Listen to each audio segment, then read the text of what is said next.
Ok sportifs, ça y est, nous y sommes au pinacle de cette saison hivernale. Il s'agit là des championnats de France de cross et je serai sur Crosslon avec toute l'équipe. On n'attend pas moins de 20 000 spectateurs, autrement dit, ça va être la fête. Je vous emmène avec moi sur ma course afin de vous la raconter plus en détail. Vous me suivez? Bienvenue dans notre univers, vous êtes au bon endroit pour apprendre, progresser, mais surtout vous dépasser.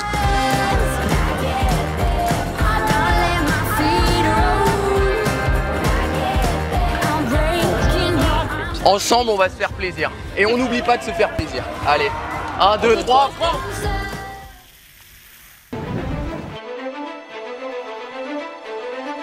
Ça y est, nous y sommes, les championnats de France de cross, l'événement immanquable de la saison hivernale qui rassemble tous les crossman de France et de Navarre pour une bagarre en terre labourée. Ouais, il est content. Nous sommes à 24 heures du départ et avant d'aller repérer le parcours, l'heure est à la récupération des dossards pour l'ensemble de l'équipe de l'EACPA. Le sol il a soif. Le sol, Donnez de l'eau au sol. De l'eau. Bonjour, bienvenue pour cette 133e édition des championnats de France de cross. Faut trouver le box. Mais des chevaux. Ouais. C'est boueux, non. C'est boueux. Et oui, cette année, à la différence des années précédentes, le parcours est très sec et plutôt très roulant. Il y a très peu de difficultés. Par exemple, nous n'avions pas de grande côte comme nous avions pu goûter l'année dernière. Non, cette année, c'est hippodrome. Ça sera un parcours très rapide qui risque d'avantager un autre style de coureur. Et justement, le voici le parcours. Allez, on est reparti sur cette reconnaissance avec, pour commencer, une bonne ligne droite. Donc là, vraiment, on a 300-400 mètres de ligne droite avec un virage, fin de compte, vraiment pas si fort que ça. Donc on va pouvoir gérer dès le début. Ça risque d'être très sec sur ce cross. Une première pour moi, on va voir très vite la suite. Ah oui, j'ai oublié de vous préciser, cette année j'ai décidé de m'aligner sur le cross long. Oui, ce cross qui fait partir plus de 400 athlètes en simultané sur une distance de 9840 mètres, composée d'une petite boucle en jaune, de 2 moyennes boucles en rouge et enfin 2 grandes en bleu. Nul doute, il va nous mettre à rude épreuve ce parcours. Après avoir fait le segment de départ, une partie de la petite boucle, eh bien on a le segment entre la petite et la moyenne. Pour la petite, il va falloir rentrer à nouveau pour la terminer, tandis que la moyenne, on a une petite rallonge avec, cette fois-ci, on voit des petites bosses, donc j'ai vite hâte de voir ça. Un petit peu de gadou, des petites bosses, pour le moment il n'y a rien de vraiment méchant, mais attention, car là nous allons sortir de l'hippodrome. Le seul endroit dégueu de la boucle, je pense. Bon, pour le moment, ça essaye de passer sur le côté, mais bon, évidemment, pendant la course, il n'y aura pas de... J'essaye de passer sur le côté, ça sera en plein milieu. On verra comment ça évoluera au fur et à mesure des courses demain, mais ouais, ça va. Ça reste vraiment très sec. On va voir s'il y a d'autres points comme ça. La jonction entre la moyenne en rouge et la grande en bleu. Là, la bleue, on va voir si ça va être un peu plus gadou, puisqu'on est quand même un moment à tourner autour d'un étang, donc on va voir ça tout de suite. Mais ouais, pour le moment, mis à part la flaque, rien à signaler. Il n'y aura finalement rien à signaler sur l'ensemble du parcours, maintenant j'en suis sûr. Demain, ce sera un parcours rapide où le sol répondra, où les appuis ne vont pas être trop durs à trouver. Voilà le segment d'arrivée, donc on a bien 200-300 mètres de ligne d'arrivée sur un revêtement bien dur. Donc voilà, on l'a compris aujourd'hui, enfin demain je vais dire. La difficulté, ça sera pas tellement la boue comme on a l'habitude de voir, mais plus le vent, parce que je sais pas si vous avez pu voir, mais il y a quand même drôlement du vent. Voilà, on verra ce que ça donne, mais en tout cas demain, le départ est à 16 h, mon départ, donc je pense qu'à 16h30, ça sera proche d'un 10 bandes cet effort. Donc vers 16h30, je pense que je franchirai cette ligne d'arrivée, on verra. Et puis j'ai vraiment hâte, prêt pour demain.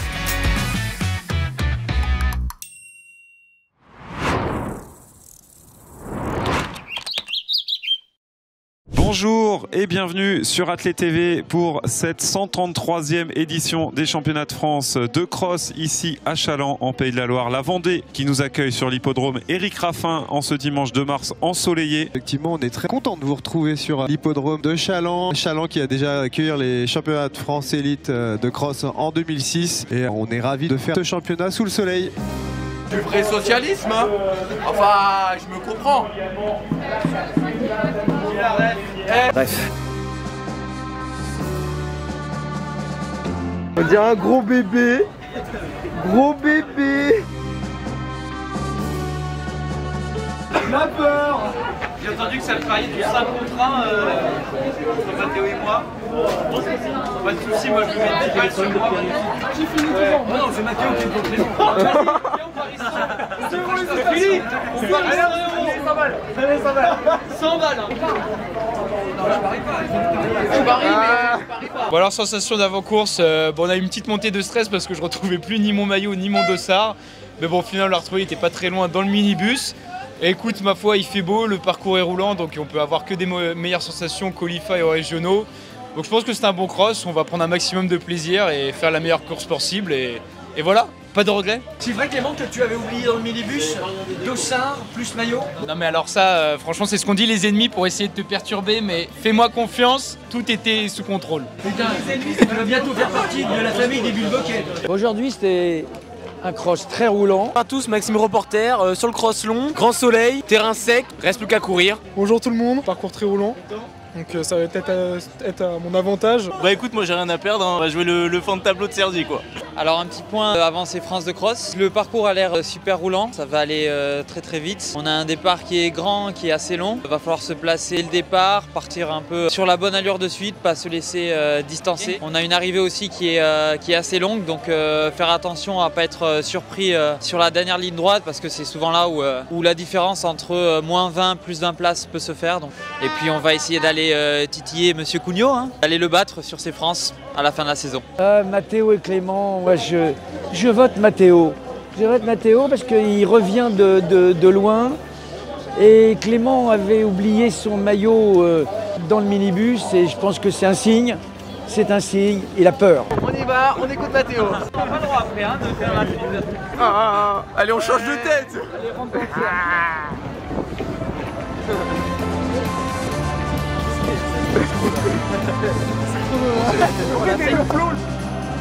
Il y a une réelle confrontation entre Mathéo et Clément sur cette saison de cross, les deux étant assez proches sur ce style d'effort. Pour rappel, cette saison, Clément a l'avantage, car il a mis 15 secondes à Mathéo durant l'écart et 2 secondes durant les demi. Mais bon, vous savez tout comme moi que les France de cross, c'est un gros événement, où il y a un autre gros facteur qui rentre en jeu, je parle bien entendu de la gestion du stress, et vraisemblablement Philippe parie sur l'expérience de Mathéo.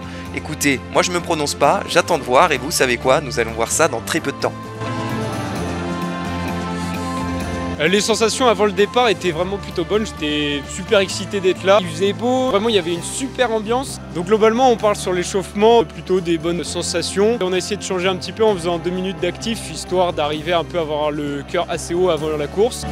Juste après l'échauffement, donc on a bien vu que le parcours était très roulant, pas du tout debout, un peu de vent, ça va partir très vite, va falloir vite se placer, directement prendre sa place dans les 50 premiers, voire un peu plus, pour être dans le rythme et pas partir justement un peu trop lent parce que là ça va être très dur de pouvoir remonter. Le parcours, il y a pas mal de virages, donc être attentif, toujours être dans le coup. Au moment de prendre le départ, donc nous cette année on a eu la chance de se qualifier par équipe, ce qui m'était jamais arrivé d'ailleurs sur les éditions précédentes des France de Cross. Je ne sais plus si on arrive 15 minutes, 10 minutes avant le coup de feu. Chez les individuels en fait, quand on arrive, il y avait déjà une masse incroyable contre la grille, donc on a vraiment eu la chance de pouvoir finir de s'échauffer tranquillement et voilà, de pouvoir se placer vraiment sur la ligne, sans prendre des coups de pointe, sans bousculade et en pouvant faire des lignes jusqu'à la dernière minute.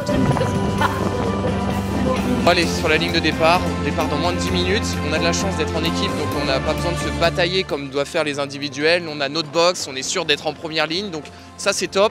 Maintenant, on va partir sur ce circuit qui est très sec.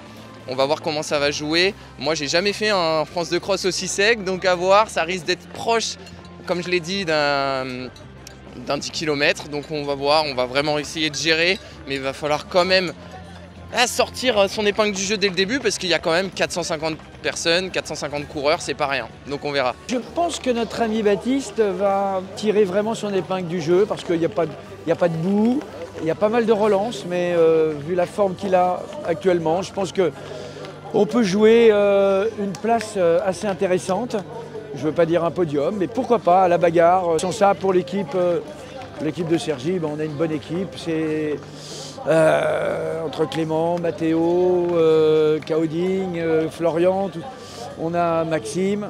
Je pense qu'on peut rentrer peut-être dans les 8 premiers. Hein, ça peut être possible. Mais attention, hein, c'est un cross très dur. On croit qu'il est facile parce qu'il est plat. enfin non pas plat, parce qu'il est très roulant, mais il y a des relances, il y a des buts. Si on part trop vite, on est flingué, c'est évident. Par contre, si on part trop lent, on ne revient pas. Donc il faut partir vraiment dans son objectif et dans ce qu'on sait faire. Dans quelques minutes, le départ de la dernière course de cette journée, le cross long masculin.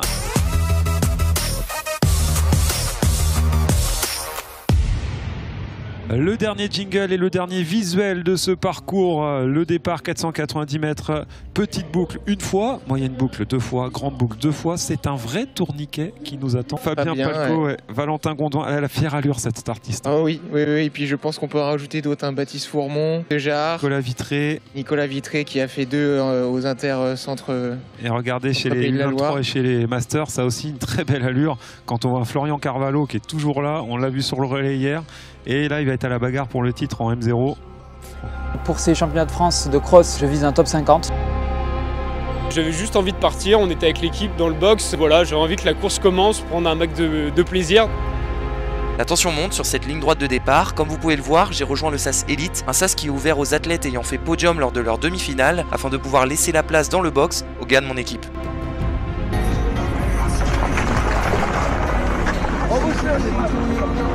On recule, s'il vous plaît, Nous sommes désormais à quelques secondes du départ, c'est le moment de se concentrer, de rentrer dans sa course, c'est le calme avant la tempête.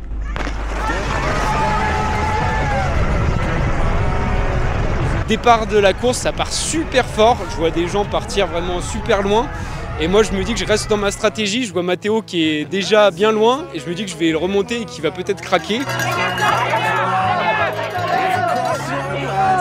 Je pars fort, très fort, je pose le cerveau sur la ligne clairement. J'arrive à me placer je pense dans les 30-40 premiers. Je pense que dans les 50 premiers mètres j'aperçois Daginos pas très loin. Ma stratégie c'était vraiment de se placer pour être sûr de sortir du gros pack, de la masse. À ce moment-là, dans ce premier virage avec Matteo, nous sommes quasiment côte à côte et alors que nous sommes à seulement 50 mètres de la tête de course, nous pointons à la 80e position. Dit comme ça paraît fou, mais voilà, le peloton est tellement dense que forcément il y a du monde devant.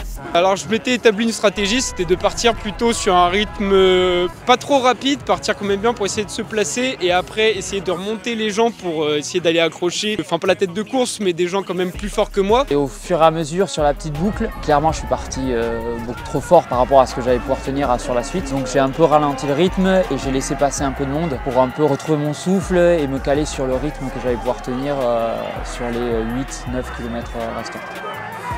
À ce moment-là, nous avions vraiment 3 situations différentes. En effet, nous avons moi qui commence ma remontée lors de cette grande ligne droite, doucement mais sûrement. Ensuite, nous avions Matteo qui, comme nous l'a dit, a préféré tamponner car il est parti légèrement sur régime. Et puis nous avions Cougnette qui lui est pointé au premier virage en 200e position et qui souhaite commencer sa remontée. Sur la première boucle, globalement, en fait, il y a beaucoup de gens qui commencent déjà à craquer. C'est très serré, on a du mal à passer. En fait, on fait que de ralentir, de relancer. Mais pas parce qu'on est mal, en fait. C'est juste qu'il y a tellement de gens devant nous qu'on n'arrive pas à garder notre rythme. Donc, on fait que faire du vite l'en vite. Les sensations étaient globalement bonnes. En même temps, on était vraiment sur les 2 premiers kilomètres, donc il n'y avait pas trop de soucis à se faire. Nous venons de terminer la première boucle, là où je suis flashé à la 58e position et tenez-vous bien, 13e place espoir. Oui, bien loin pour moi qui visais le podium, mais je ne m'inquiète pas plus que ça, puisque c'est tout de même 10 km, 10 km c'est long, que dis-je très long, et que j'ai encore le temps de remonter. Comme vous pouvez voir juste devant moi, il y a Aurélien Olivier, celui qui a fini juste derrière moi aux demi-finales. Il est juste ici en rouge, et puis finalement je me rends compte qu'il y a pas mal de franciliens qui, tout comme moi, décident de partir prudemment et remonter ensuite. Maintenant, reste à voir si cette stratégie va s'avérer payante. Affaire à suivre.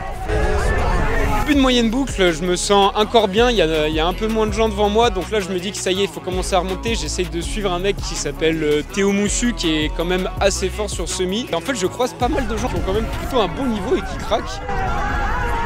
Mais pour l'heure, le podium espoir provisoire est juste là sous vos yeux, composé de Pierre Boudy dans un premier temps, puis Nathan Simiato, un triathlète qui est très prometteur, et enfin Gaston Romer. Et figurez-vous qu'ils ont déjà 18 secondes d'avance sur moi, autrement dit il y a un bel écart, et pour vous dire, je ne les vois même pas.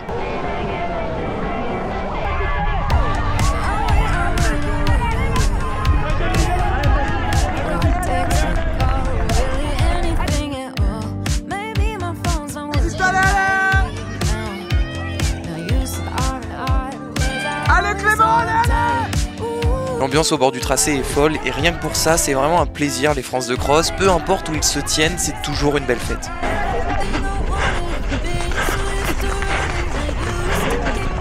Sur les francs, souvent on nous donne la place, des gens crient pas mal de place. Je sais qu'à un moment, sur la moyenne, j'entends 65, 67, quasiment 60, 70. Je redescends bien, je temporise bien. Donc sur la première moyenne, je commence à me caler dans un rythme. Je suis quand même avec un groupe de 3-4 personnes qui gardent à peu près le même rythme de croisière, la même allure. Ça fait 4 km que les faux sont lâchés, à partir de ce moment-là, ça y est, les écarts commencent à se faire, à ce moment il n'y a plus réellement de problème avec le trafic, tout le monde est sur 2 ou maximum 3 de front, mais maintenant, il fallait tenter de trouver un groupe pour pouvoir s'abriter du vent, car mine de rien, ici, sur l'hippodrome Éric Raffin, ça souffle pas mal. À ce moment, il ne fallait pas s'endormir, mais plutôt parvenir à relancer. Et pour ça, notre groupe s'est fait aider par la remontée de Duncan, un marathonien en 2h09. Autrement dit, il a une bonne caisse, mais pour autant, il est parti encore plus prudemment que moi. Et il est bien déterminé à remonter, ce qui vient étirer complètement notre groupe. Et honnêtement, ça faisait mon affaire, car ni une ni deux, nous sautons dans sa foulée. Et nous sommes maintenant sur la bonne voie pour remonter sur la tête, et donc sur les U23.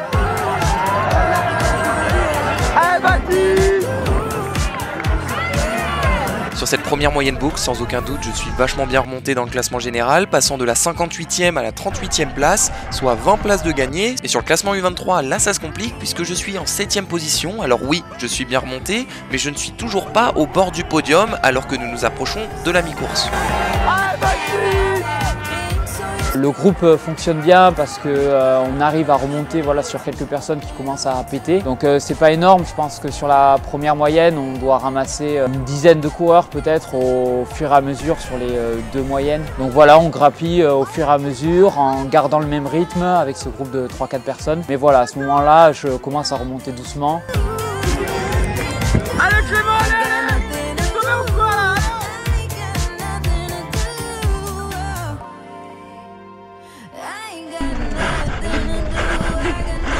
Je ne vais pas vous cacher que plus la course avançait, plus il était difficile de gagner des places. Ça fait un tour que je suis derrière Vivien Delin, le mec en rouge avec le dossard U23 derrière, qui est actuellement en 6e position espoir. Et en fait, à ce moment, certes, je ne parviens pas à le dépasser, mais ensemble, nous remontons énormément de monde. Et à la fin de cette 2e moyenne boucle, je parviens enfin à le dépasser, m'emparant ainsi de sa 6e place chez les espoirs. Et directement, j'ai le 5e espoir dans le viseur, et il faut donc à tout prix que je le dépasse aussi.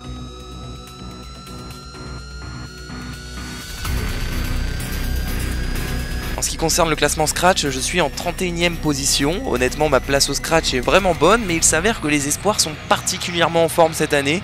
Il va donc falloir aller chercher mieux, aller chercher devant et s'accrocher.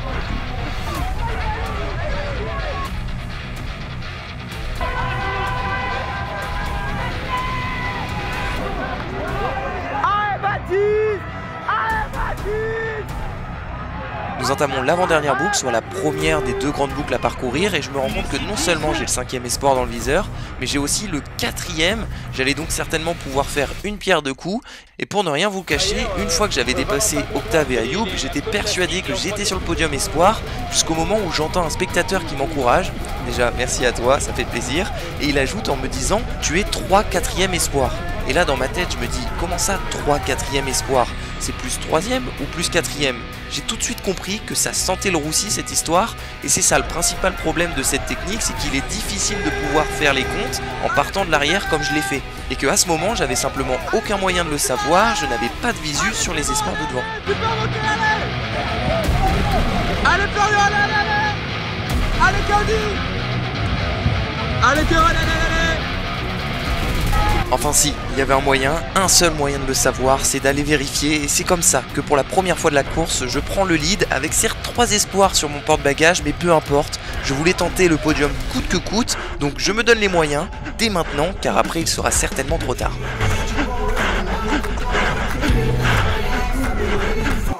C'est comme ça qu'au fur et à mesure des mètres, des virages, je commence à voir se profiler au loin un maillot jaune, des couleurs de Reims. Il s'agit bel et bien de Nathan Simignato, mais qui est encore bien 10 secondes devant. Mais bon, désormais je l'ai de visu, l'objectif est fixé, et c'est toujours plus facile comme ça pour tenter de s'en approcher.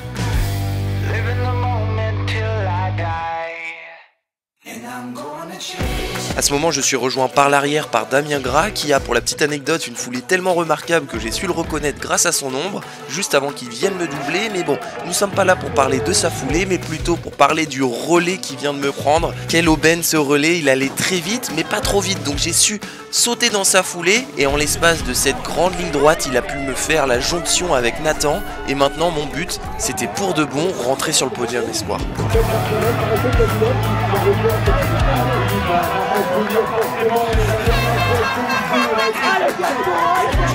Toujours bien au chaud dans la foulée de Damien Gras, nous sommes en train de rentrer sur le deuxième espoir. Oui, le deuxième espoir, Gaston Romer est juste là. Et à ce moment, je me dis, waouh, nous allons être 3 pour seulement 2 places sur le podium. Là, ça va être tendu cette histoire. À ce moment, je suis à la 23e position et 3e espoir, et je me dis que peu importe mon résultat au bout, je suis en train de réaliser une belle course, un beau cross long pour moi qui était resté sur une mauvaise expérience lors de mon dernier cross long, celui de 2023 à Carré, avec une course subie de bout en bout, où j'avais réussi à arracher une 43e place non sans mal, autrement dit bien loin de cette magnifique gestion que je parviens à faire aujourd'hui. On arrive dans la dernière grande boucle, donc à ce moment-là, ça commence à tirer, quand même encore bien au niveau sensation, je ne suis pas au fond du trou. Le groupe commence aussi à relancer, il y en a qui commencent à péter, il y en a qui commencent à un peu en remettre. J'arrive à suivre le rythme. Ce qui me rassure, c'est que je remonte vraiment, je fais que remonter des gens qui sont encore pires que moi, même si moi je suis pas bien. Donc ça me fait vraiment tenir. Et à la fin de la première grande boucle, je sais pas, second souffle, et je repars. Je revois Matteo dans un virage.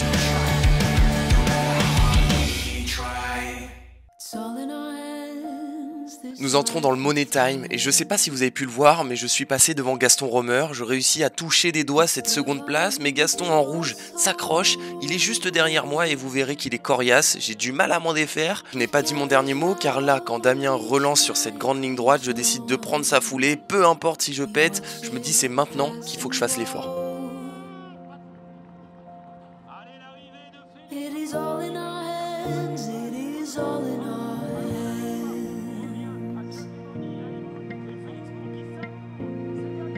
Damien est monstrueux sur le plat, mais dès lors qu'il y a une petite remontée, je sens que je suis un peu plus à l'aise, donc je n'hésite pas une seule seconde, je le double tout de suite, car à ce moment, je savais que Gaston n'était pas loin, il fallait donc que je protège mes arrières, et là je me rends compte que nous terminions fort, puisque nous faisons la jonction avec un autre groupe à une vitesse de fou, et il fallait absolument pas que je me fasse déranger, donc je n'hésite pas à faire l'effort pour prendre l'intérieur du virage. Je me dis de toute manière, nous sommes quasiment au bout, donc j'insiste dès maintenant.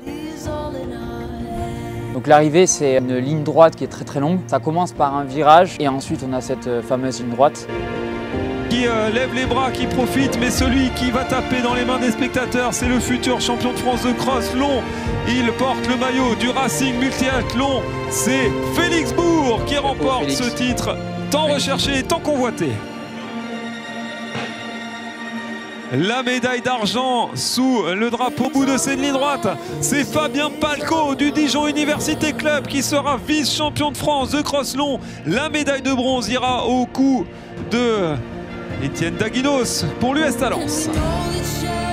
Qu'est-ce qu'elle est longue cette dernière ligne droite, elle est vraiment terrible. Plus tu avances, plus tu te rends compte que tu peux encore accélérer. Je suis derrière Elliot Tissier et je voulais à tout prix maintenir ma place. Donc je me donne les moyens, accélère jusqu'au bout et je vous laisse profiter de cette ambiance de folie.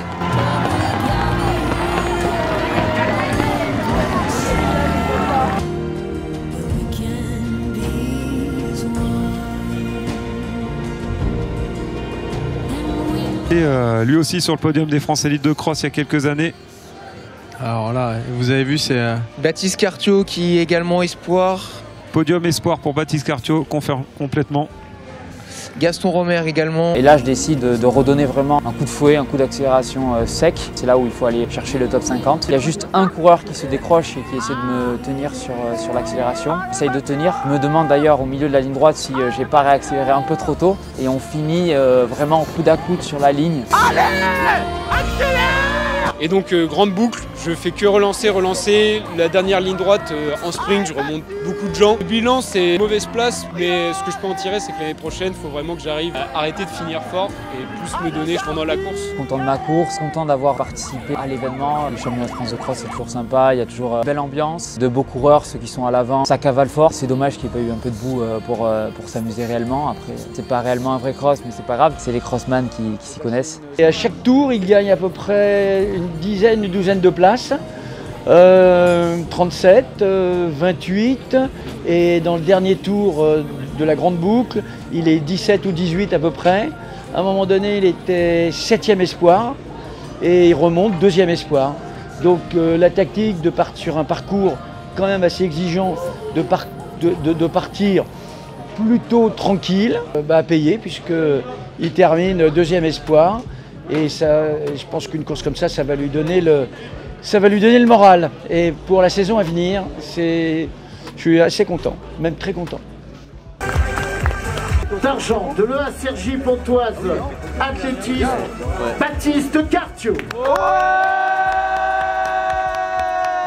Boudi. Pourquoi tu bois? Pourquoi tu bois? Et voilà, finalement on avait bel et bien 10 km. C'était un 10 km avec des virages, avec des relances, des petites bosses. C'était vraiment super cool. J'ai réussi à faire une bonne course, vraiment comme je pensais. Je suis remonté au fur et à mesure. Il est vrai qu'au début quand tu es là, tu fais « Ah, je suis 50e, je suis peut-être 10e espoir.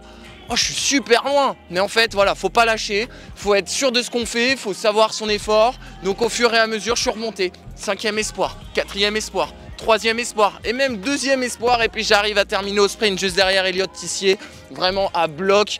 Finalement 30-24 au 10 bornes sur un 10 bornes comme ça reste une très très bonne perf, et voilà, je suis très content, des bons France, et voilà, je quitte en fin de compte cette catégorie espoir de la meilleure des manières. Bon, la première place n'était pas atteignable pour moi aujourd'hui. Pierre Boudy a peut-être fait 20 secondes de mieux que moi, mais bon voilà, je suis pour autant très content, et puis maintenant la prochaine fois que je ferai les France, ça sera chez les grands.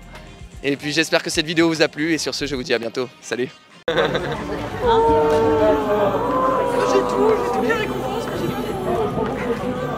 Et voilà, j'espère que cette vidéo vous a plu. N'hésitez pas à la liker, à la partager à vos amis et même à laisser un commentaire. Et sur ce, je vous dis à bientôt. Salut.